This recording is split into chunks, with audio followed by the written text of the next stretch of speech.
जय माता दी दोस्तों, स्वागत है आपका मेरे चैनल पर। शारदीय नवरात्रि का पर्व हिंदू धर्म में विशेष महत्व रखता है। यह महीना इतना पवित्र माना जाता है कि यदि कोई व्यक्ति शुभ कार्य करना चाहता है तो उसके लिए यह अत्यंत उत्तम माना जाता है।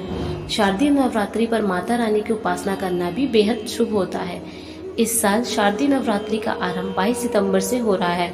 खास बात यह है कि इस बार नवरात्रि 9 नहीं बल्कि कुल 10 दिनों तक ही होगी। ऐसी मान्यता है कि माता रानी हर वर्ष अलग अलग वाहनों पर सवार होकर पृथ्वी पर आती हैं।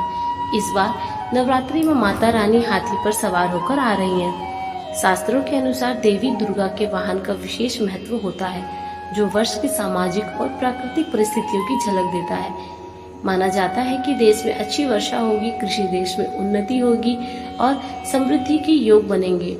आइए जानते हैं कि हाथी वाहन का क्या धार्मिक महत्व है और ये नवरात्रि को क्यों बना रहा है। और भी खास, हाथी की सवारी का महत्व इसलिए है क्योंकि देवी भागवत पुराण सहित कई अन्य ग्रंथों में हाथी को शक्ति, स्थिरता और समृद्धि का प्रतीक माना गया है। जब माँ दुर्गा हाथी पर सवार होकर आती हैं पृथ्वी पर, तो इसे अत्यंत शुभ और मंगलकारी संकेत माना जाता है। ऐसी मान्यता है कि देवी का हाथी पर आगमन कृषि, व्यापार और पारिवारिक जीवन में सकारात्मकता लाता है।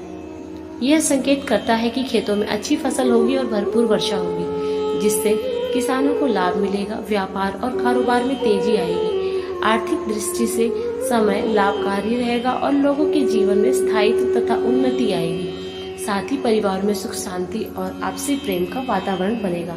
विशेष रूप से किसानों के लिए यह वर्ष अत्यंत फलदायी माना जा रहा है, क्योंकि हाथी पर आगमन कृषि कार्यों और प्राकृतिक संतुलन के लिए शुभ संकेत माना गया है।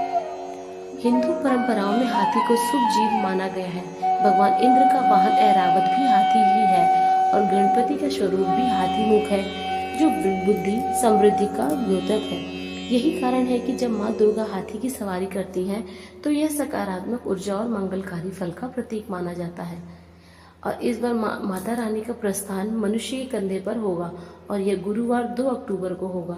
मान्यता है कि इस प्रकार का प्रस्थान भी बेहद शुभ होता है। यह संकेत देता है कि समाज में शांति का वातावरण रहेगा, व्यापार में प्रगति होगी और पड़ोसी देशों के साथ संबंधों में सुधार होगा। यदि आपको ये वीडियो अच्छी लगी हो तो चैनल को लाइक, शेयर और सब्सक्राइब जरूर करें। जय माता दी।